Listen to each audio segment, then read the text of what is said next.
nono encontro, vulgo 59. Não é o que vocês pensaram, eu sei que muitos pensaram aí, não é 59 ainda.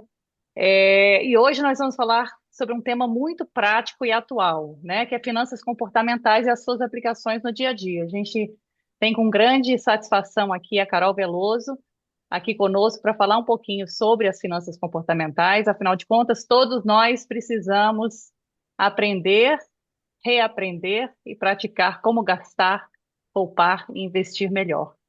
Então, bem-vinda, Carol. Eu vou passar a palavra para a Flávia, que vai falar um pouquinho sobre a bio da Carol, e a gente inicia. Bem-vindo a todos. Bem-vindos, pessoal. Então é um prazer falar da Carol, receber ela aqui. Eu fiquei realmente, a gente já se conhece há alguns anos aí, tenho impressionado quando a gente fala das ferramentas que ela tem criado, usando as ciências comportamentais, a economia comportamental e também o time, né, que está com ela nessa jornada, os alunos e tudo mais. Então, ela é fundadora do Neuroeconomia Educação, uma empresa fundada em 2021, com mais de 2.000 alunos agora, especializada em disseminar a economia comportamental por meio da formação profissional, cursos, palestras e workshops. Ela é advogada do BNDES, né, do Banco Nacional de Desenvolvimento Econômico e Social.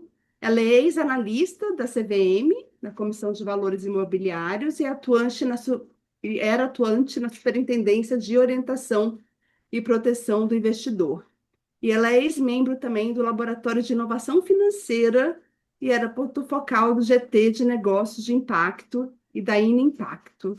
Então, Carol, a palavra é com você, para você contar também um pouquinho desse histórico, como você chegou aqui e além, né, como você tem disseminado aí esse uso dessas ferramentas e que as pessoas utilizem mais a economia comportamental para ajudar as pessoas a tomarem decisões melhores na área de finanças. É com você. Obrigada, Flávia. A gente se conhece não, né, gente? A Flávia foi minha professora em 2020, quando ela tinha aquele curso que eu fiz lá na pandemia, que eu tinha filho pequeno, não conseguia fazer o curso presencial. Então, acho que foi, eu botei meu pé direito, que eu fiz curso da Flávia, fiz curso da Vera, fiz curso do professor Aquiles, que inclusive foi meu primeiro curso, eu estava rememorando aqui na cabeça, que foi um curso de finanças comportamentais. Eu fico muito feliz que tenham pessoas generosas para compartilhar esse conhecimento com pessoas leigas, como era eu em 2018, quando comecei. Também, né, sou consumidora voraz aí da newsletter do Matozinho, que eu acho a melhor newsletter que tem assim no Brasil sobre esse tema. Faz uma curadoria muito boa, inclusive. E vim hoje, fui convidada para falar desse tema de finanças comportamentais, mostrar um pouco o que a gente faz, trazer essa visão prática mesmo, que eu acho que é o DNA do Neuroeconomia e Educação. Eu posso compartilhar a tela, Flávia? Pode, tá liberado para você Deixa eu aí. ver se eu consigo aqui. Só que tá aparecendo web e WhatsApp, tá perigoso. Pois é. Agora tá aparecendo no Canva, gente, pelo amor de Deus, Não, imagina. não tá aparecendo o Canva ainda. Ih, meu Deus, deixa eu Tá desligar. aparecendo só para mim, pelo menos, não sei vocês, tá aparecendo só a Deixa eu parte interromper e compartilhar de novo, então, de porque cima. Compartilha de novo. deixa eu compartilhar porque eu sou uma pessoa que falo muito. Então tem que ter um slide para me guiar, para não me perder no que eu estou falando. Ah, agora Sim, sim, agora sim, agora tá lá. foi. Meu Deus, meus segredos quase revelados Ah, aqui, gente. agora foi. Ah, eu não falei mal de ninguém. Mas então, finanças comportamentais aplicadas no dia a dia. Não vou, obviamente, falar da parte teórica, porque a gente está aqui numa comunidade de ciências comportamentais. Acredito que, né, muitos aqui poderiam dar essa aula muito melhor do que eu na parte teórica. Mas fazer uma breve introdução, assim, desse recorte que a gente fala das finanças. Então, eu atuo nas finanças pessoais. E nas finanças pessoais, principalmente quando você está falando aí de tanto de cursos, programas educacionais, até na CVM, quando eu trabalhava também, é, tive que desenvolver ali a política nacional da CVM. A gente, fazendo uma pesquisa, a gente via que nesse tema de finanças pessoais, seja desde políticas públicas, tá? Até o nível da pessoa que é o planejador financeiro, o pessoa que vende curso de educação financeira, ainda há majoritariamente uma predominância da abordagem tradicional. Então, de achar que a educação financeira per se vai resolver, né, os problemas financeiros. E a gente sabe aqui, né, os cientistas comportamentais, que isso só é a ponta do iceberg, que na verdade os números são só os sintomas do que tem aí por baixo, né? Que são, em geral, questões comportamentais, ou contexto, ou escassez de diversos tipos de recursos.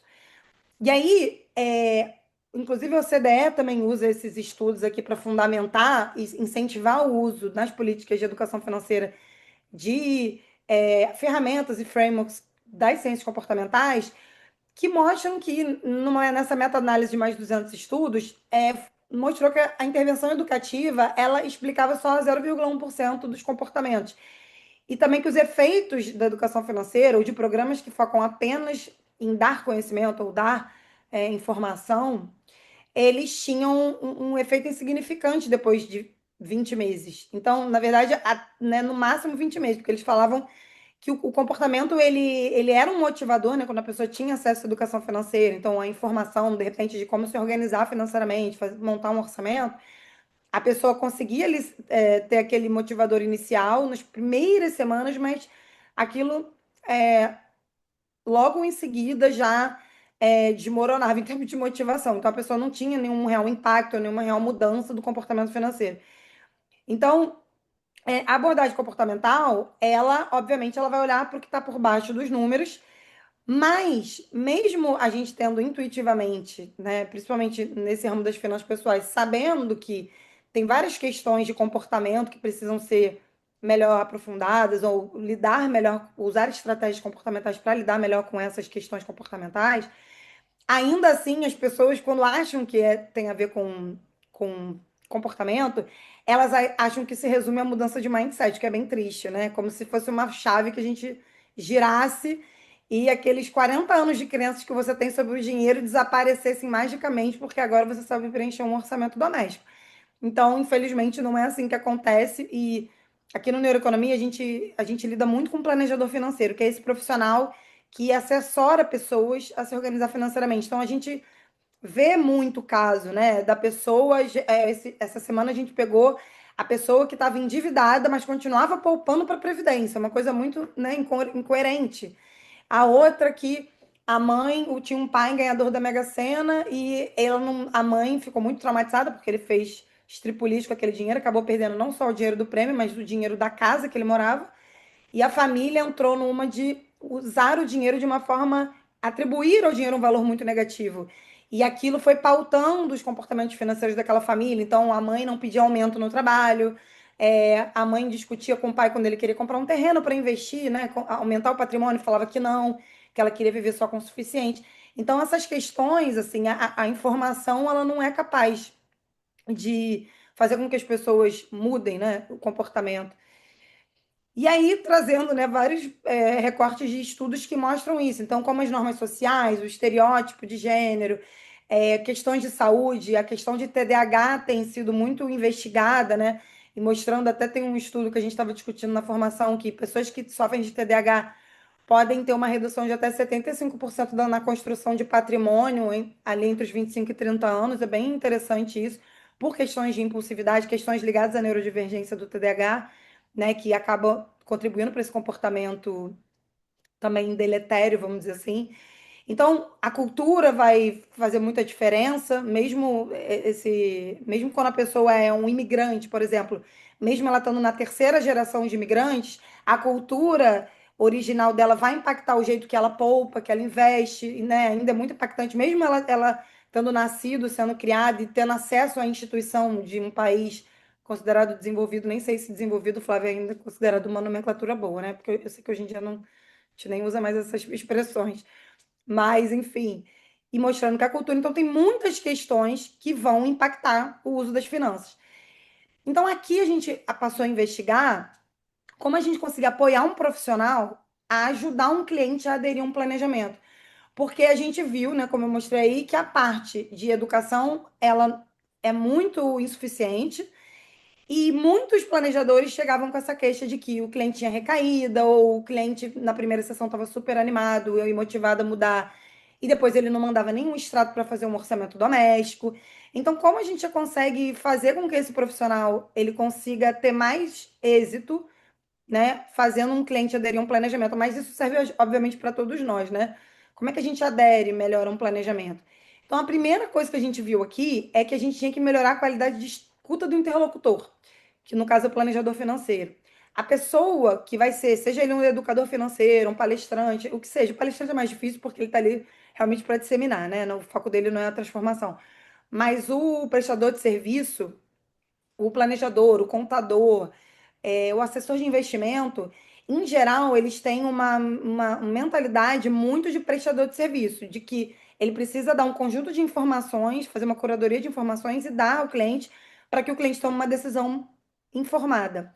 E foi visto que é mais fácil o cliente mudar de comportamento. Obviamente, quando você tem uma pessoa como um assessor, um contador, você tem uma prestação de contas ali de pronto, né? Mas, além disso, a postura do profissional que está facilitando a mudança de comportamento do cliente, ela deveria ser mais para o conselheiro e mentor.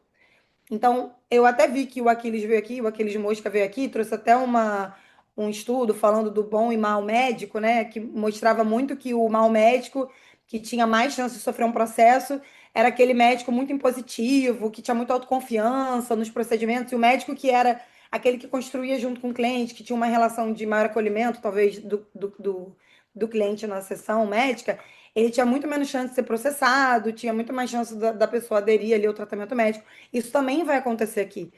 Então, tem um estudo, né, que o The Decision Lab até fez, junto com o CFP Canadá, que é uma certificação de planejadores financeiros, em que eles viram que era necessário mudar algumas coisas, e dentre essas barreiras que eles viram que foram identificadas, eu trouxe duas, né, porque tinham outras, mas o viés da afinidade, então essa tendência inconsciente que a gente tem de se dar melhor com pessoas parecidas com a gente, atrapalhava muito, né, no relacionamento que o facilitador tinha com o cliente, criando um distanciamento. Muitas vezes o planejador financeiro, eu falo aqui que é entrar na zona de rejeição do cliente, isso era muito comum também. E falta de rapport, né? Quando fala em estabelecer uma empatia com o cliente, porque justamente está nessa lógica de prestação de serviço, que apenas dá informação e menos na lógica de assessoria. E aí eles chegaram à conclusão que eles tinham que educar essa pessoa, que é a facilitadora, no caso pode ser um educador financeiro, um contador, um planejador, para primeiro compreender as melhores decisões do cliente. Então, obviamente, ele tinha uma lacuna de conhecimento sobre finanças comportamentais e economia comportamental como um todo. Mas também de ter autoconhecimento sobre os próprios comportamentos. Então, era muito importante que a pessoa que facilita também entendesse, né, quais crenças a qual ela estava pegada, quais vieses ela tinha mais tendência, né, a usar para tomar decisões ou conduzir uma sessão. Então, criação de roteiros, simular cenários práticos e, obviamente, terminando ali que eles deveriam usar estratégias de mudança comportamental, né, baseado lá na Behavior Change Techniques, e usar esse framework de obstáculos, que é o COMBI, que é super conhecido, também, além de alinhar soluções do modelo WIS. Então, você vê que eles foram tentando ajudar o CFP Canadá a integrar, né, na formação desses profissionais planejadores financeiros princípios de ciências comportamentais e começando pela parte da escuta empática. E aí, algumas estratégias que a gente adotou aqui para ajudar esse profissional e facilitar com que o cliente dele aderisse ao planejamento financeiro, a primeira delas foi ajudar na comunicação. Então, isso inclui, né, o uso de enjoyable emotions na sessão, ou seja, tornar aquela sessão, ativar de uma forma mais consciente essas emoções prazerosas, vamos dizer assim, né? Que pode ser orgulho próprio, orgulho de alguém, alívio. Então, tentar, no enquadramento, na comunicação, dentro das sessões, fazer de forma intencional o cliente se sentir aliviado, porque o cliente tem muita ansiedade, ele tem muitas dúvidas, tem crenças, tem que lidar com muitas questões.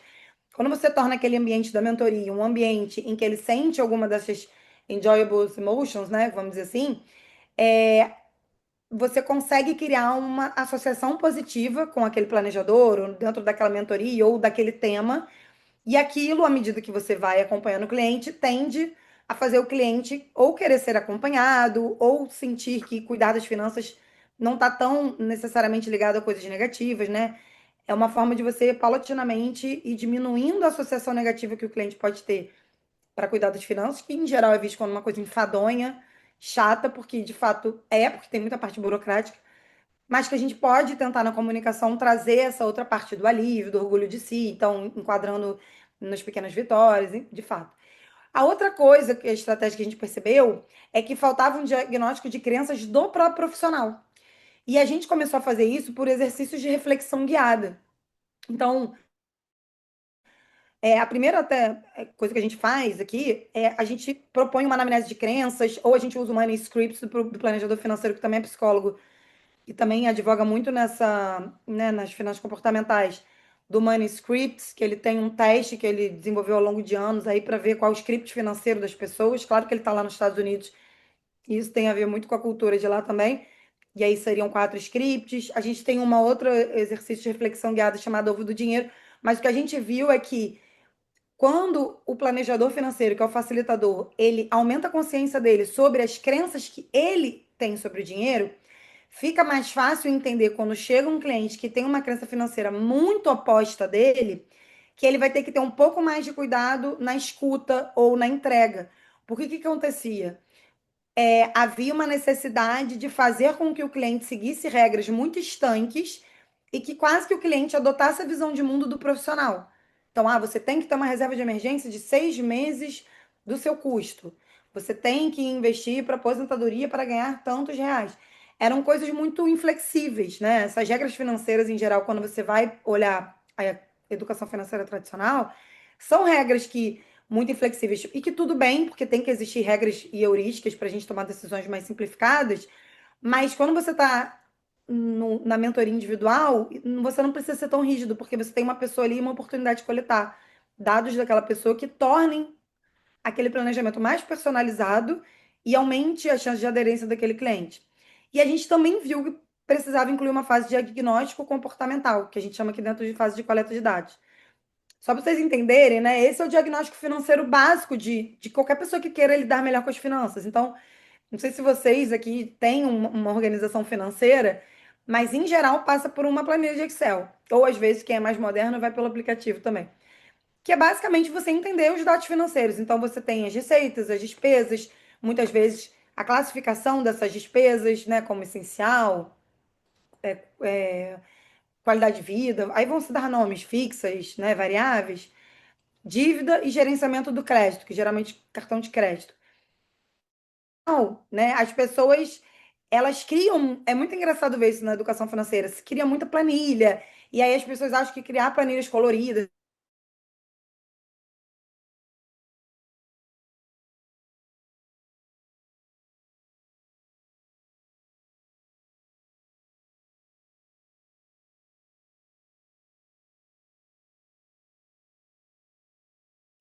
vai ter pouco impacto na mudança de comportamento e um pouco impacto também daquela mentoria.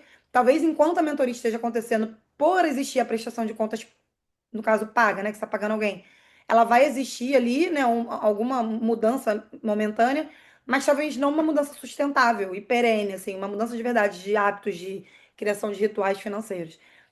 Então a gente começa a colocar essa ideia de, olha, você precisa incluir um diagnóstico comportamental. Então você precisa coletar dados que não sejam só os financeiros. Como é que é o ambiente físico e social? Quais são os viés? E aí, obviamente, a pessoa vai precisar aprender economia comportamental. Qual contexto aquele cliente está? Então, qual contexto você está hoje? Você acabou de ter filho? Você vai fazer uma apresentação importante, está estressado? Tudo isso vai impactar o uso do nosso dinheiro e também em decisões sobre alimentação, né? Que geralmente a gente toma decisões ruins, ou é com dinheiro ou é com comida, né, gente? Escassez também, ciclos de vida, conhecimento, habilidades, crenças, tudo isso. E depois de avaliar nesse diagnóstico comportamental, o quanto isso está impactando na receita, nas despesas, ou seja, nos dados financeiros. Então, aqui eu trouxe até um caso, né, para ilustrar. Então, você pega uma pessoa que tem uma renda mensal de 12 mil reais, isso não é incomum, tá? Ela gasta mais do que ela ganha, então ela está gastando 12.700 reais, tendo um déficit mensal de 700 reais. Essa pessoa tem uma dívida de 100 mil reais, né? 3 cartões de crédito e uma despesa fixa relevante, que é o plano de saúde da mãe, que é uma prioridade, tá? Então, bem, né, uma coisa bem básica. Se a gente olha para um planejamento financeiro, até que o ChatGPT consegue fazer, sendo bem sincera, inclusive eu pedi ajuda do ChatGPT para fazer esse aqui, que era para trazer de exemplo, você basicamente vai pedir para a pessoa, já que ela está gastando mais do que ela ganha, primeiro começando a cortar no supérfluo, então você daria ali uma orientação de redução de R$ 700 nas despesas, já que ela está consumindo R$ 700 a mais. Negociar aquela dívida para tentar reduzir a taxa de juros e orientar essa pessoa de como fazer isso, né? Fazer um pagamento inicial de R$ 2.000 na dívida, né? Para reduzir um pouco essa dívida. Cancelamento de um cartão. Eu até achei que o ChatGPT foi até bonzinho aqui botando cancelamento de um cartão, né? Porque geralmente o povo manda cortar tudo. Menor gasto para ter um menor gasto de risco impulsivo, acúmulo de R$ 500 no fundo de emergência para começar ali a criar uma reserva inicial. Isso aqui bem por cima, tá, gente? Então, geralmente, essas seriam as orientações básicas de uma organização financeira bem simples, sem entrar muito em plano de quitação de dívida. Então, é diminuir, cortar supérfluo, negociar a dívida para uma taxa menor, né, se conseguir, e começar a usar uma parte desse dinheiro para começar a criar uma reserva inicial. E aí, seja por meio de corte de gastos ou fazendo renda extra. Então, basicamente, seria isso. Isso a gente chama de cenário ideal, né? Seria o ideal se ele fizesse tudo isso. Quando você inclui a fase de diagnóstico comportamental, como eu disse, você vai primeiro ler quais são as questões endógenas e exógenas que vão impactar aquele planejamento e também a orientação de planejamento que você vai dar. Mas para isso a gente conta com o framework de classificação de obstáculos, porque senão o que a gente via aqui é que os planejadores ficavam perdidos com essa história de, mas diagnóstico comportamental, tá bom, eu tô vendo ali que o cliente, né, tem várias questões, às vezes o ambiente social dele é muito gastador, às vezes ele tem crenças de família, mas o que que eu faço com isso? O que que isso quer dizer? E aí o uso de um framework de obstáculo é muito importante para dar essa clareza do que fazer para quem está fazendo essa facilitação de orientação financeira. Então, primeiro diagnosticar, então, entender que ele precisa, além do dado financeiro, coletar o dado comportamental, mas desses dados que você coletou, quais são os potenciais obstáculos? E aí, olhar para isso, né? Tá, vamos cortar o supérfluo, mas qual é o obstáculo para ele cortar R$ 700 do dia para a noite de supérfluo? Se ele já criou esse hábito de viver acima do que ele ganha, de fazer um endividamento crônico. Ele vai negociar a dívida, mas qual o obstáculo que ele vai, né, ter para negociar a dívida? E aí, por aí vai. Qual o obstáculo que ele vai para pagar R$ 2.000 da dívida? Enfim, um obstáculo para cada ação que você quer que ele faça, para cada comportamento. Aqui no Neuroeconomia Educação, a gente primeiro começou ensinando com o BI. E o que que a gente coletou de dado comportamental? Que os alunos estão ainda assim sentiam dificuldade de usar o framework. Por quê? Porque ele ainda assim é um framework muito genérico. Então eles ficavam na dúvida qual obstáculo era capacidade, qual obstáculo era oportunidade e qual obstáculo era motivação. Então a gente decidiu criar esse framework 2M4C, que ele é um pouquinho mais cara a crachá, ele dá um pouco mais de saliência para que o planejador precisa olhar. Então, se o seu cliente tem questões com crenças, normas sociais, estado civil dele, às vezes está se separando, né? Que impacta muito a renda, ele vai ter um obstáculo de mindset de motivação. Se ele tem questões de falta de educação financeira, então como é que ele vai negociar uma taxa? Às vezes ele não sabe nem qual a taxa que ele paga, como aquilo impacta. Então, aí sim dá informação, né? Baixo letramento digital, o que isso vai impactar de você orientar ele a usar um aplicativo? Contexto é quase que residual aqui, porque ele pode ser muitas coisas, mas em geral a gente coloca escassez, ciclo de vida, sobrecarga, saúde ou transtornos cognitivos e ambientes. E no comportamento, que na verdade acaba sofrendo o impacto de todos esses outros obstáculos, é só para ele lembrar que hábitos e viés cognitivos também impactam, né, como essa pessoa lida. E a partir desse mapeamento de obstáculos, você escolher estratégias de acordo com a Behavior Change Techniques, de acordo com cada tipo de obstáculo. Então, estratégia de mindset e motivação, estratégia de conhecimento e competência, para fazer com que esse cliente supere esses obstáculos. E, obviamente, quanto maior o repertório dele de estratégias comportamentais, mais ele consegue testar caso uma estratégia que ele potencialmente acreditou que faria com que aquele cliente vencesse o obstáculo, ele vencesse. Então, eles coletam dados, mapeiam obstáculos, eles conseguem personalizar melhor a solução, o que no feedback dos alunos a gente tem visto que tem um avanço, tá tendo um avanço muito superior. Por último, transformar essas estratégias em ferramentas, que eu acho que é a parte que eu acho mais divertida, assim, sendo bem sincera. Que é essa parte de você, tem um monte de estratégia lá no Behavior Techniques, tem 93 estratégias, né, catalogadas em 16 tipos de estratégia, Mas na nossa prática é muita coisa também. Dá um pouco de sobrecarga para a pessoa que vai ter que usar a estratégia e você está falando com pessoas 1 a 1. Ou com uma pessoa que é uma autônoma, é um planejador financeiro, é um contador. Você não está falando com uma grande organização que tem ali vários cientistas comportamentais dedicados para fazer isso. Então, como é que a gente facilita o uso, né, dos insights comportamentais, além de, né, fazer com que ele, enfim, inclua um diagnóstico comportamental, com que ele use algum tipo de framework, seja o Combi, seja o 2M4C, que é o que a gente tentou dar uma simplificada, ou dar mais saliência ao nome dos obstáculos. Mas como é que você transforma? Então, aqui eu trouxe uma, uma estratégia que eu acho que vocês podem usar. Acho que todo mundo que está aqui pode usar aí em casa, que eu acho que é bem legal. Que é como construir um orçamento, né? Que é uma coisa muito chata, gente. Eu acho que só planejador financeiro acha legal fazer orçamento doméstico. É você ficar botando fatura, olhar fatura e jogar numa planilha, ou ficar monitorando no aplicativo. É um saco, né? É um saco.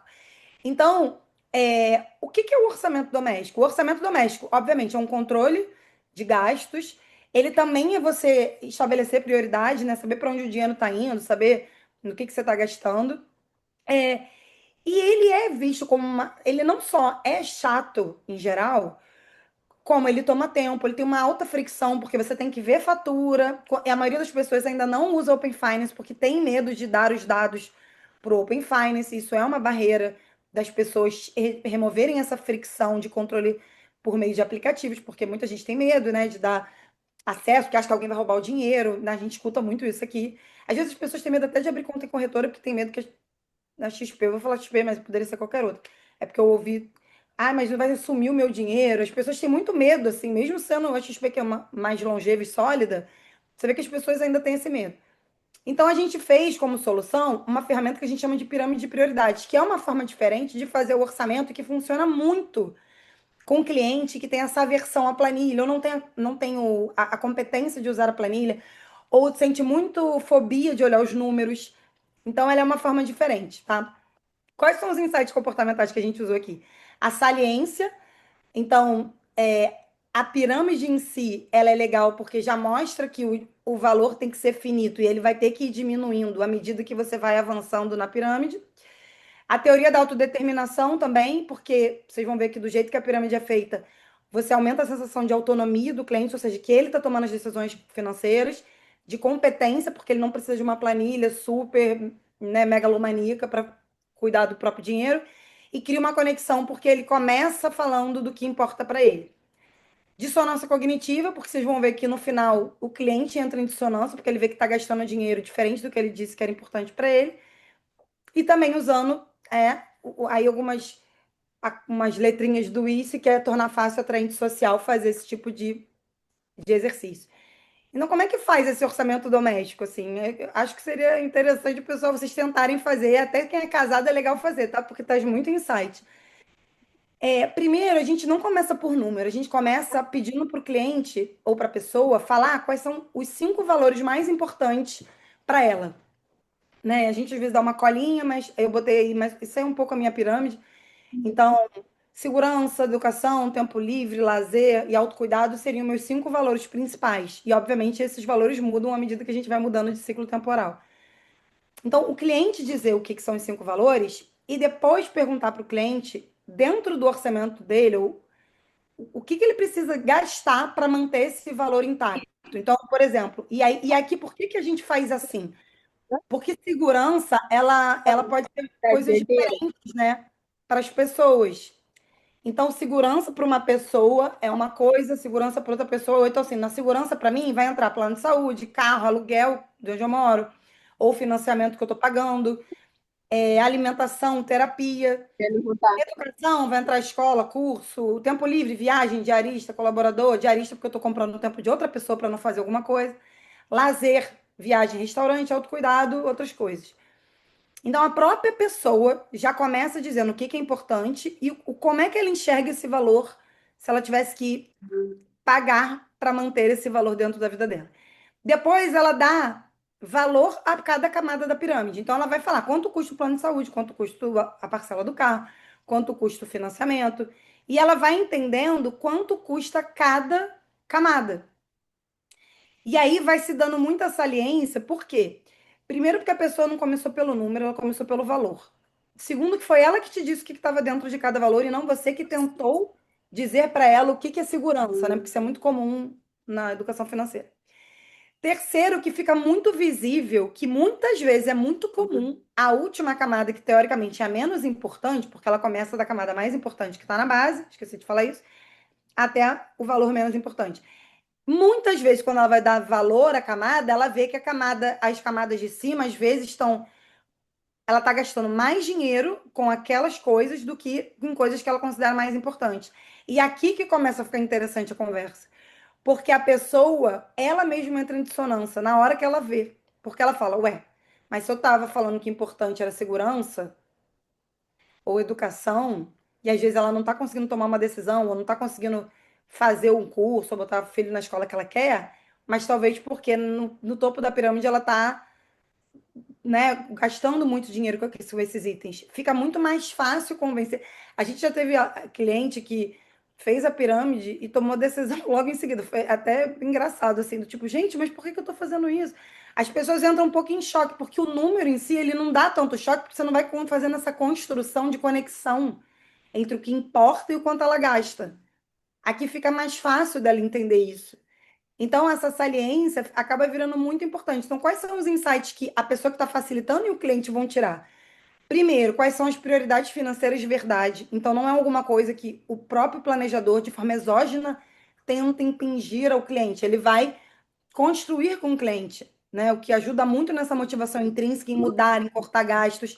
Ele entender de qual camada ele vai cortar. Às vezes ele quer cortar uma coisa que está no meio da camada, e aí às vezes acontece que no meio dessa dinâmica a pessoa troca as ordens da camada, é bem interessante. E a gente faz ajuda o cliente a enxergar a prioridade financeira, fazendo um enquadramento e aumentando essa motivação por conexão. Autonomia, então ele escolhe onde vai priorizar e onde cortar. Não fica essa coisa do cortar supérfluo, essa coisa muito impositiva, mais uma vez, de educação financeira. A aderência ajuda muito, né? Porque o cliente entende que ele está agindo de acordo com as prioridades que foi ele que definiu.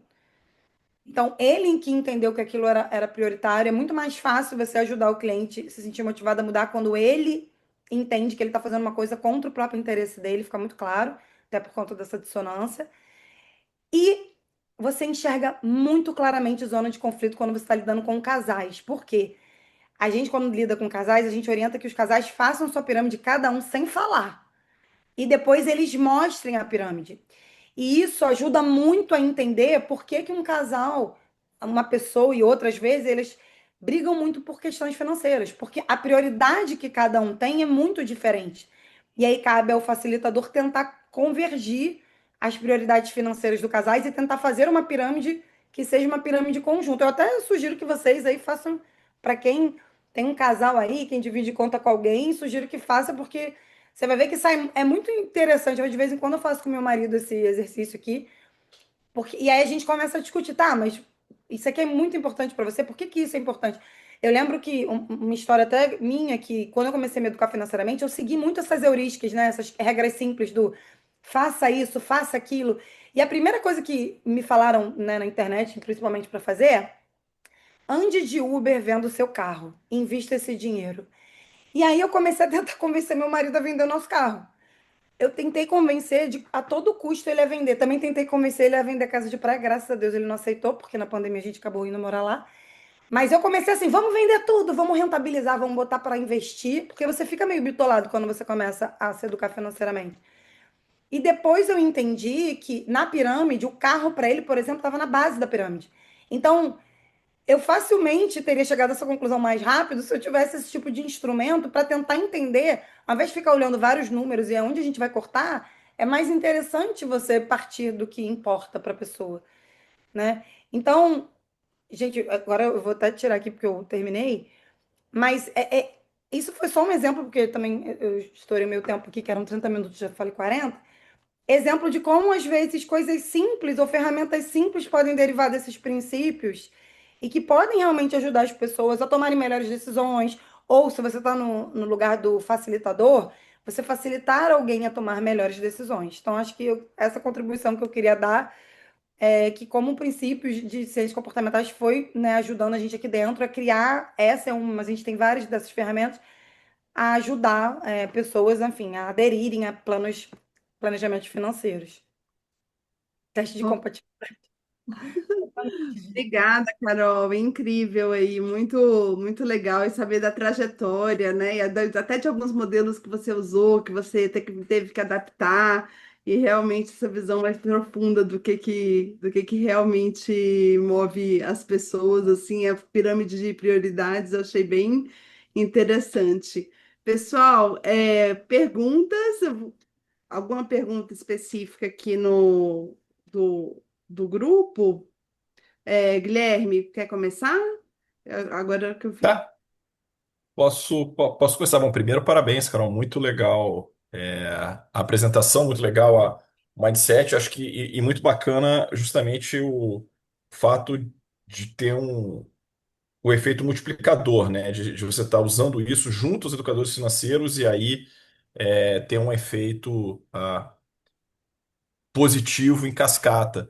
E aí é mais uma curiosidade e E também, no fundo, o interesse de saber até onde esse impacto chegou, se vocês já fizeram meio que uma avaliação justamente do impacto disso, quer dizer, de quantas pessoas foram afetadas, considerando os educadores financeiros, quer dizer, o quão longe chegou o impacto enfim, dessas medidas, dessas ferramentas, desse plano.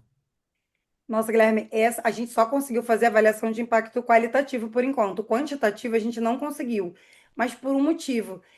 Eu, no início, quando comecei essa trajetória até do Neuroeconomia e Educação, eu foquei muito também provando do próprio veneno, dando muita informação. Então, eu primeiro estava muito preocupada em passar o conhecimento. E falava, e era engraçado isso, porque eu falava assim, gente, aqui é o conhecimento, aqui tem alguns checklists para vocês usarem, usem. E aí o que que acontecia? E aí eu consigo metrificar um pouco mais, porque eu não consigo metrificar o que o aluno faz na ponta, é mais difícil. Mas os feedbacks que a gente começava a coletar, a gente coleta, pelo menos tenta coletar 30% de feedback de cada turma, é que os alunos amavam as aulas, amavam tudo, mas eles tinham muita dúvida. Mas qual ferramenta eu uso? Eles entravam muito em sobrecarga. Uhum, Então, de- e aí minha preocupação acabou virando como hoje eu fiz essa explanação que é meio, né, mostrando um pouco como usa na ponta, mas a minha preocupação, já que o meu cliente final era o planejador, era assim, como eu consigo fazer esse cara sair do o cara que gosta desse assunto para o cara que aplica, porque às vezes senão ia ser igual um livro que ele lê, né, livros maravilhosos que a gente tem em Nudge, alguma coisa, e a pessoa não conseguia aplicar. Então, a gente coletava feedback de 30%, tentava coletar até 30% de cada turma para ter uma amostra, e para entender se os alunos estavam aplicando ou não e qual era o nível de aplicabilidade de cada ferramenta. A gente chegou a ter 50 ferramentas para os alunos, para vocês terem ideia. A gente teve de tudo aqui. Ó, checklist, script, a gente faz role-playing, a gente faz dinâmica em que a gente distribui, né, coisas para os alunos também terem que analisar dentro da formação. Mas a gente foi vendo que o excesso de ferramentas, acho que esse é o único dado que eu posso trazer com segurança, que o excesso de ferramentas que a gente estava proporcionando, eu achava que estava libertando e estava aprisionando, porque eles não estavam conseguindo usar finanças uhum, comportamentais na prática. Então a gente foi criando meio que essa espécie de metodologia, método, de fazer o aluno passar por um passo a passo para ele conseguir, de fato, ir aplicando até chegar os dias de hoje que a gente está conseguindo. O nosso próximo passo é começar a fazer porque agora a gente criou um portal de inteligência artificial, então eu vou ter mais dados para coletar de uma forma real time com os alunos, né? Porque antes eu não tinha. Fico brincando uhum, que, gente, quem viveu de PDF editável por 5 anos, agora nessa era de inteligência artificial, tá? Então, o próximo passo é começar a metrificar, porque a gente só tem essa métrica uhum. qualitativa desses 30% que davam esse feedback de uso e de aderência. Da Tá. pessoa final, aí é mais difícil para mim, porque os alunos vão entrando e saindo, a gente vai perdendo um pouco contato. A gente também acabava tendo muito qualitativo, que era esse retorno, por exemplo, a pirâmide de prioridades, ela é a ferramenta mais usada, isso a gente sabe, é a ferramenta mais usada que dá mais retorno, apesar de ser super simples, né? Se parar para pensar, ela é muito Uhum. simples. Mas dava mais resultado para cliente que tinha muita aversão a número, eu não queria usar orçamento, e para finanças de casal também. Então a gente teve muito feedback, mas o próximo passo é começar a metrificar. Legal, muito obrigado. Pessoal, eu vou ler uma pergunta que foi feita no chat pela Lucila.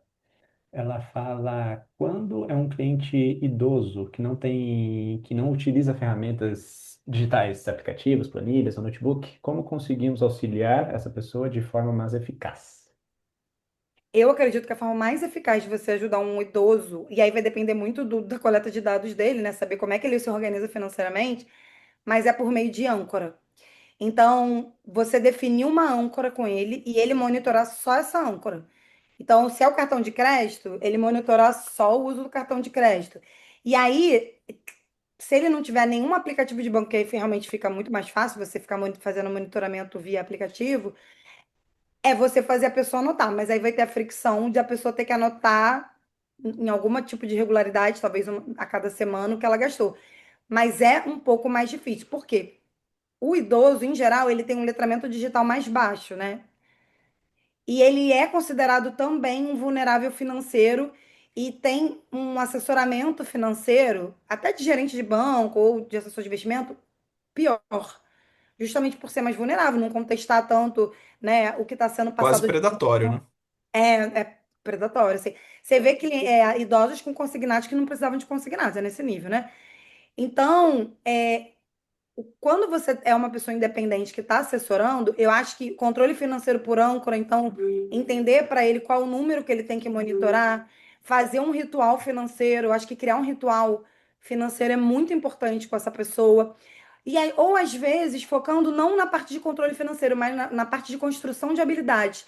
Então, por exemplo, a pessoa tem que planejar a refeição da semana. E aí a pessoa, ela vai ter que ter habilidades que ela também vai usar depois de uma forma mais macro para o planejamento financeiro. Então, ajudar o idoso a fazer um planejamento para ele ir treinando a habilidade de fazer uma lista, ele vai olhar os valores dentro do mercado. É um microcosmo ali em que você está ajudando ele a entender quais são as habilidades que ele precisa desenvolver para depois você ir alargando o cenário, né? Do tipo, agora vamos olhar um pouco o controle doméstico. Então, eu acho que eu focaria nisso. Se você não for uma pessoa que você consiga fazer com que ela controle usando âncora, né? Fazendo esse direcionamento, criando rituais, escolha isso. Criar uma habilidade usando planejamento de comida ou alguma outra coisa. E pequenas vitórias, gente, é muito importante. Você deixar, calibrar melhor. Eu acho que isso é uma coisa muito ruim nesse mundo do faça o seu primeiro milhão, que a gente tem na educação financeira. Ele é muito ruim, porque quem vai chegar no primeiro milhão, a gente sabe que são poucas pessoas. E aí a gente se sente muito insuficiente, né? E isso vai acabar desmotivando muita gente. Então, a pessoa abrir uma conta na corretora é uma coisa que deve ser celebrada de forma bem contundente, assim, para a pessoa entender que isso é sim organizar o dinheiro, porque organizar o dinheiro não é só você fazer o primeiro investimento, é você abrir um aplicativo, é você ter algum tipo de controle, é você criar algum tipo de ritual. Eu acho que a gente tem que mudar essa visão de que é só investimento e ter essa coisa de, não, na verdade você está treinando competências para poder lidar melhor com o dinheiro. Quanto mais simples, melhor, né? Carol, eu vou fazer uma próxima, e na verdade eu queria começar dizendo, na verdade, parabenizando com a metodologia que você criou. Adorei realmente a questão da pirâmide, adorei ver que vocês fazem o diagnóstico para entender realmente qual é o perfil enfim, identificar as barreiras, que a gente sabe que é tão importante, né? Aí me gerou, na verdade, uma curiosidade, porque eu fico imaginando, e você falando também que está criando as métricas, você tem já essa avaliação qualitativa, e realmente você vai ter muito dado interessante para olhar, né? Aí eu Sim. fico pensando, dentro desse diagnóstico que você faz, quer dizer, que os planejadores fazem, mas que você está coletando dado também, se você já conseguiu identificar personas, fugindo um pouco daquele perfil bancário de conservador, moderado e arrojado. Porque a gente sabe que não é bem isso, né? Os nossos perfis mudam de acordo com a situação, a gente sabe o tanto que o contexto importa. E você Sim. vai ter acesso a dados interessantíssimos nesse sentido. Então, Ju, isso. Agora que a gente está começando a usar a inteligência artificial, a gente vai começar a tentar, porque assim, até hoje, sendo muito honesta, a gente acabou importando essas personas, por exemplo, do Manuscripts do Brad Clontz, mas que no fundo é um estudo que também está muito atrelado à cultura norte-americana, que tem outras performances de riqueza, tem uma outra relação com o dinheiro, são outras crenças, apesar de que lá também tem um desafio, igual a gente gosta de se considerar meio vira-lata aqui no Brasil em relação à educação financeira, mas lá também, tá, gente? Porque, bom, pelo menos o pessoal lá do OCDE dos países, a taxa de poupança maior é da Suíça e é no máximo até 19% da renda. Então a gente fica achando que o povo dos países desenvolvidos poupa, 50%. Eu falo, não, querido, esse povo tá todo mundo aí tentando, nadando aí para tentar criar melhores hábitos, seja na Suíça, seja aqui no Brasil também. Mas a gente não tem esse dado no final. Mas é uma coisa que eu tenho tem crescido muito em mim. Depois, porque, gente, foram muitos anos. É que hoje eu fico contando para vocês de trás para frente. Assim, a metodologia, até chegar nesse ponto que chegou, foram 5 anos fazendo e pedindo feedback, melhorando.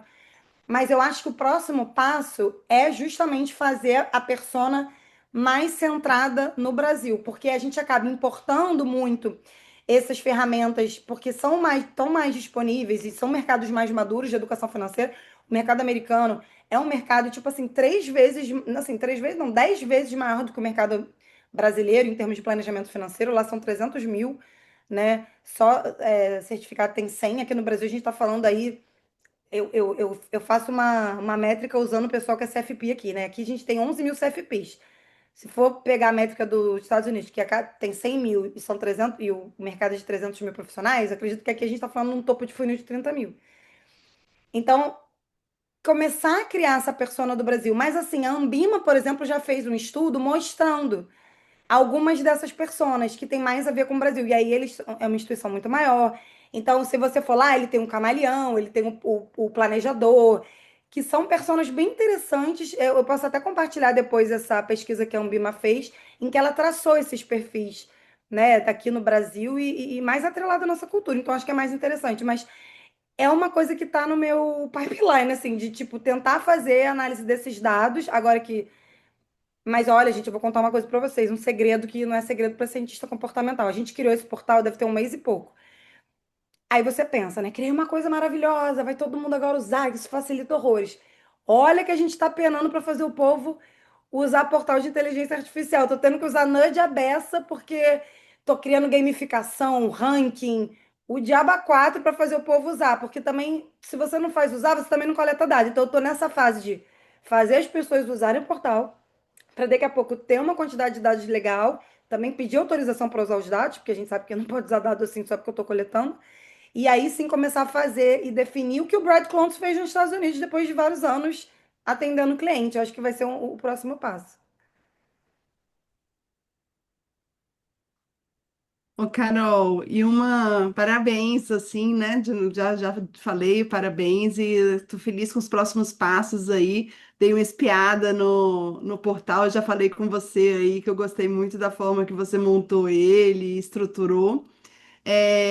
Eu queria, para tornar mais tangível para algumas pessoas que estão aqui, inclusive que eu conheço, você tem algum caso de sucesso, assim, passo a passo, por exemplo, uma pessoa que atendeu e que na sua metodologia ela tinha mais essas crenças específicas, e aí ela tinha uma renda específica. Você conseguiria trazer um caso de sucesso aí que vem mais à mente, que foi atendido pela metodologia?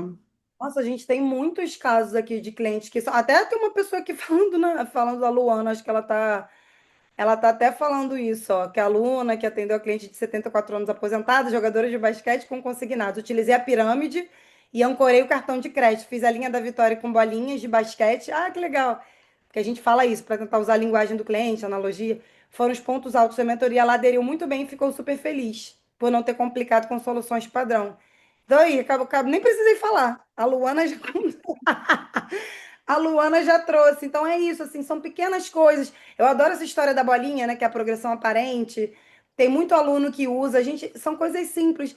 E às vezes, assim, quando eu vou ensinar para os alunos, eu penso, gente, é uma coisa tão simples. Claro que eles vão achar que eu estou engambelando eles. Mas é porque é isso, assim, às vezes você consegue ajudar uma pessoa justamente aplicando o simples, né? O Wish por que o Wish é tão popular? Eu acho que é porque ele funciona mesmo. Então, tornar fácil, tornar atraente, botar bolinha de basquete. Adorei essa história aí que a Luana trouxe. Mas tem várias outras, assim, a gente tem. Tem cliente que, isso, conseguiu usar a pirâmide de Maslow do o casal, e aí eles conseguiram entender finalmente por que que eles brigavam por dinheiro, porque as prioridades estavam completamente desniveladas, as camadas. A gente tem cliente que tinha muito medo de investir com medo de corretora, e aí a gente fez ele investir R$ 10 todo mês. Imagina se alguém, sei lá, na internet vai mandar você investir R$ 10 por mês, mas por quê? A preocupação era criar o hábito, tornar seguro, mudar a crença. E aí a pessoa já estava investindo R$ 100. São pequenas coisas, assim. A gente tem muito. Isso a gente tem muito feedback mesmo de cliente e aluno que usou a estratégia e isso realmente fez a pessoa aderir.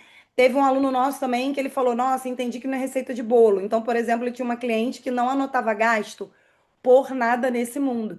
E aí ele entendeu que antes ele ficava tentando, sei lá, mandar planilha, mas aí ele falou que foi mudando. Vamos fazer por âncora.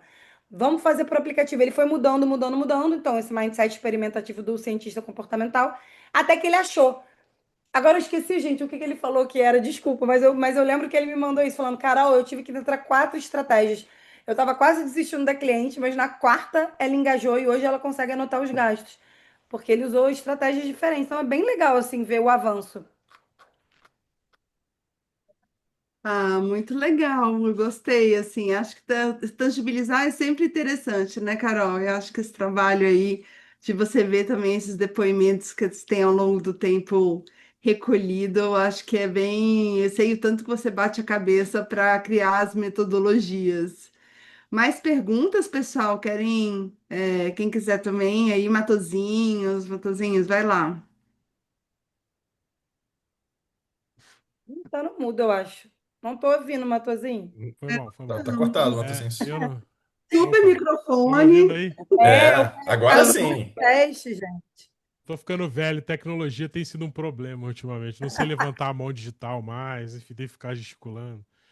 Mas, enfim, a Carol tocou num ponto que sempre foi uma inquietação minha, assim, porque o planejador de financeiro tem, eu acho que um dos maiores desafios ainda da ferramenta é a diversidade, né? Porque cada cliente é um caso em particular personalizável. Então, isso é um desafio absurdo, assim, em termos de configuração de ferramenta e de tentar trazer a pessoa para o engajamento num programa como esse. A minha pergunta é, tipo, a taxa de insucesso é muito grande, porque ah, eu sempre fico pensando o seguinte, igual você contou assim, o cara tentou, sei lá, eu mesmo, por exemplo, eu sou um cara que detesto registrar e fracasso muito nesse registro. Às vezes eu me pego resolvendo pendência de 3 meses para trás para não perder o histórico, mas não é isso. Se você percebe que essa questão é uma barreira, ou seja, se tem muita gente que tentou muito e mesmo assim não conseguiu, por não conseguir, talvez, uma abertura do cliente necessária para que haja um entendimento do perfil, da cultura e das outras áreas.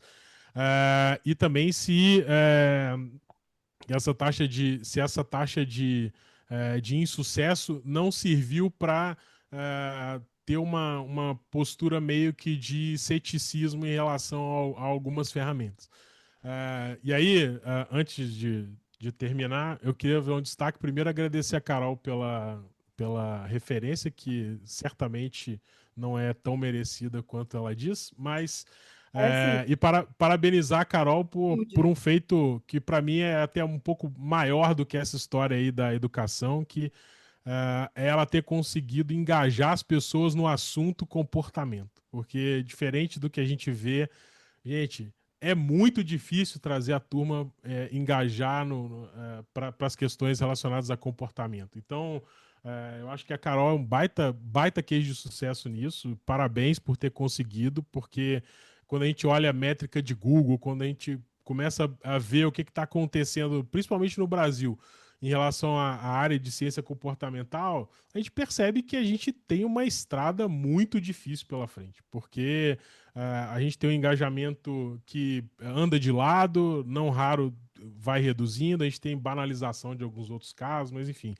isso são outras ansiedades que eu tenho aqui, não é o momento de eu discutir, mas a ideia é essa, assim, se a taxa de insucesso não serve para aumentar o ceticismo das pessoas e se essa dificuldade de. Porque é uma personalização ao extremo, né? Tipo, se são 10 É, clientes, são 10 soluções, né? Não são 8, nem 9, nem mas 5, né? você quer saber ou se tá um ceticismo do planejador ou do cliente? Ou dos dois? Eu não sei. O dado que você tiver, se tiver de um dos dois, Na já me verdade, satisfaz. do planejador a gente não tem, não, porque é isso que eu ia falar, né? Do planejador, não. Inclusive, eles acham assim, cara, agora eu entendi, porque o que eu fazia não dava certo. E agora eu acho que dá uma certa tranquilidade de que eu tentei várias estratégias e não aconteceu. E você não vai, assim, óbvio, porque, assim, gente, é muito complicado, assim, na educação financeira, principalmente nessa área de formação de profissional. Tem profissional que está formando outros profissionais que manda demitir cliente. É assim, é isso, manda demitir o cliente. Tipo, não, eu mando, é tipo essa mindset de prestação de serviço. Tipo, mandei ele fazer um orçamento, ele não fez o orçamento, demite. Próximo, ele já pagou a consulta. Que não é o que a gente acredita, porque justamente a gente acredita que o papel do facilitador é justamente mapear o obstáculo. Agora, se ele fez o trabalho dele de mapear o obstáculo, usar estratégia, não apenas uma, mas mais de uma, mas ainda assim existe ali uma resistência do cliente, talvez seja a hora de você comunicar o cliente de pausar, né, o acompanhamento. Então, eu acho que assim, eu não tenho dado para você de a taxa, porque é o que eu falei, eu ainda tô, a gente estava nessa fase de educação, migrando para criação de metodologia, e agora a gente vai entrar numa nova fase do neuroeconomia, que eu acho que é metrificação. Mas eu acho que isso muda muito como o planejador, olhando o eixo do planejador, atua, que para mim já é um avanço absurdo, porque, cara, você tem muitas formações que estão formando pessoas para vender serviço, para vender investimento, para vender, sem olhar minimamente para o contexto daquela pessoa. É isso, se é um idoso, se é uma pessoa. Ah, tá, o idoso eu vou vender uma previdência, ou vender um, sei lá o que, um seguro de vida. Mas não é por aí, assim. A gente acha que tem que ter essa fase de diagnóstico. Então, eu acho que a gente tornou mais fácil o cara que faz o planejamento se sentir menos ineficiente, porque também tinha essa questão. Cara, eu sou um péssimo planejador, porque o cara fulano de tal já pedi 1000 vezes. E às vezes você tem um pouco de empatia do tipo, cara, mas ele tem TDAH. De repente ele é uma questão que vai além do planejamento financeiro. Talvez você nem tenha as ferramentas. Você vai poder fazer, talvez, é simplificar, usar algumas estratégias, sim. Mas talvez pessoa que está atendendo gente que perdeu. A gente teve uma aluna aqui que atendeu um cliente que a mulher ganhou muito dinheiro na época da pandemia porque ela era médica. Então, ela construiu basicamente todo o patrimônio dela, que beirava aí R$ 1 milhão, mas ela não tinha todo esse patrimônio. Ela construiu na pandemia, trabalhando muito. Até que um dia o marido chega e diz que tem 1 milhão de dívidas em jogo sei lá, do Tigrinho, da Bet, eu não sei do quê. E virou uma crise de casamento. Já não era nem mais uma crise financeira, né, gente? Virou uma. E aí tá o planejador no meio desse balaio. E como é que você vai mediar essa situação mandando. Foi o quê? Então, se você não tem uma pessoa preparada para entender o contexto, para entender que ela está em sobrecarga, que ela está em túnel de escassez, entender tudo aquilo que ela está passando, você não consegue calibrar. Agora, pensando no cliente, eu acho que eles sentem mais prazer, pelo menos, gente, mas aí é uma conversão, a gente tem que converter essas pessoas, tá? Meu trabalho também é esse. Converter as pessoas de que dá mais prazer você fazer uma pirâmide de Maslow, porque é falar sobre você, que você está ali falando o que é importante para você, do que você botar um número dentro de uma planilha de Excel. Tirando planejadores financeiros, porque eles adoram lamber planilha, como eu fico brincando. Adoram botar um negócio no Excel gigante, ficar analisando. Mas eu acho que é mais leve para todo mundo, assim, mas eu não vou te dizer que existe um dado disso que realmente eu nunca metrifiquei. Eu estou falando com base em feedbacks. E feedback negativo raramente a gente recebe por aqui. Então acho que a gente está indo por um caminho bom. Ó, a Janete trouxe uma métrica interessante aí para você. Ela está dizendo que antes de usar a metodologia, os clientes ficavam 3, 4 meses na consultoria, que hoje a maioria dos clientes ficam mais de um ano. Que aumenta a escuta, né? Eu acho que o cliente se sente isso. E eu falo isso, assim, gente, vocês não tem que virar babá e psicólogo, pelo amor de Deus, porque existe, né? Mas o cliente quer ficar, né? Porque o cliente se sente muito escutado e validado. E uma coisa legal que eu não falei, o Matozinho, é que uma das fases, que aqui eu não botei tudo porque era muita coisa para falar, mas uma das fases que eu falo para o meu aluno fazer, usando aquela teoria dos estágios da mudança de comportamento, que obviamente tem suas limitações, mas é uma forma da gente tangibilizar para o aluno, trazendo esse modelo. É assim, cara, você tem que entender também qual é o estágio de mudança que ele está. Não adianta você botar um caminhão de coisa para ele fazer se ele está no estágio da ciência. Inclusive, o CFP dos Estados Unidos tem um dado que eu amo, que ele fala que apenas 20% das pessoas que chegam numa consultoria financeira estão prontas para mudar. As outras 80% não estão. Isso é muito interessante. O que talvez nos mostre que a pessoa que entra numa consultoria talvez tenha que ter mais momentos de reflexão do que momentos de tarefa, de botar planilha, talvez ela tenha que passar por uma mudança ali de um momento de consciência. Então, Tipo a vida do economista, né? O melhor economista é aquele que entende também um pouquinho de psicologia, né? Senão não tem jeito, né? É muito bom essa análise. Parabéns de novo, Carol. É excelente. obrigada. Carol, Aqui, e Guilherme. daqui a 2 minutos a Flávia vai fazer a famosa foto, mas acho que antes disso, compartilha com a gente e com quem estiver vendo depois na gravação teus contatos, Ah, sim. o portal, como seguir-te. E Geralmente estou lá no Neuroeconomia, Neuroponto Economia, que, gente, meu Deus, eu sei que esse nome. Aí as pessoas acham que eu vendo neuroeconomia, eu tenho que explicar que eu só fiz um nome fantasia. É um negócio que me assombra, mas é Neuroponto Economia e a minha newsletter também é Neuroponto Economia também no Substack. Então são lugares que as pessoas me acham assim com maior frequência. Mas neuroeconomia é um nome fantasia, pelo amor de Deus. Eu ensino economia comportamental, finanças comportamentais. Ainda não eu faço formações de neurociência, mas ainda não cheguei lá, não. Ah, a perfeito. Suzy botou Neuroponto Economia. Acho que é um lugar que você vai me encontrar com bastante frequência. E é muito legal, tem os vídeos, tem os stories, né? O Substack agora tá ficando mais ativo, a newsletter aí do Matosinhos, da Carol, a gente tem a felicidade de ter aí o Substack, acho que tá sendo um bom canal de informação aí para a gente usar atualmente na área de ciências comportamentais, né? Tem outros também. Antes a gente usava muito o Twitter, né? Atual X, assim, a gente tinha vários pesquisadores que estavam por lá e não é tão mais ativo, e eu acho que vocês estão usando bem aí essa nova ferramenta que os pesquisadores estão usando nessa área. Pessoal, eu queria convidar vocês para a gente tirar uma foto de todo mundo, da maioria, quem puder abrir a câmera, né, para esse momento aqui de estar com a Carol, um momento único. Registrarmos aí quem está por aqui, quem já ouviu um pouquinho. Se tiverem alguma outra pergunta, a gente ainda tem, né, esse tempo, mas vamos abrir na câmera aí para a gente tirar uma foto bem bonita de todo mundo que esteve aqui com a gente hoje. Mais alguém consegue abrir?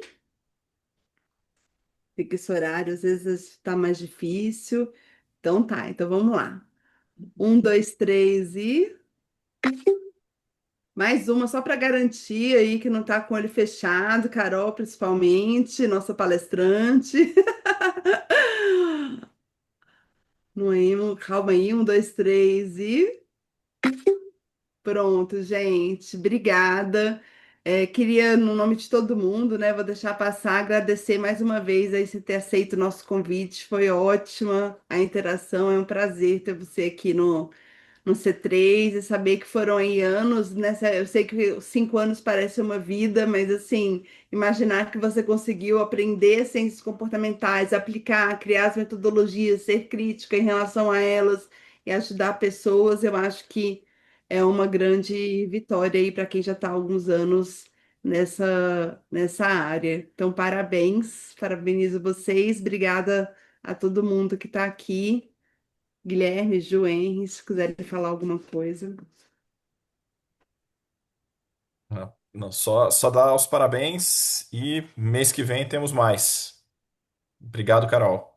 Tchau, gente. Obrigada. Obrigada. Obrigada a todo mundo também que esteve aqui com a gente. Obrigada, Obrigada, pessoal. gente. Boa E mais noite. sucesso ainda, Carol, para você. Obrigada, Ju. Obrigada mesmo.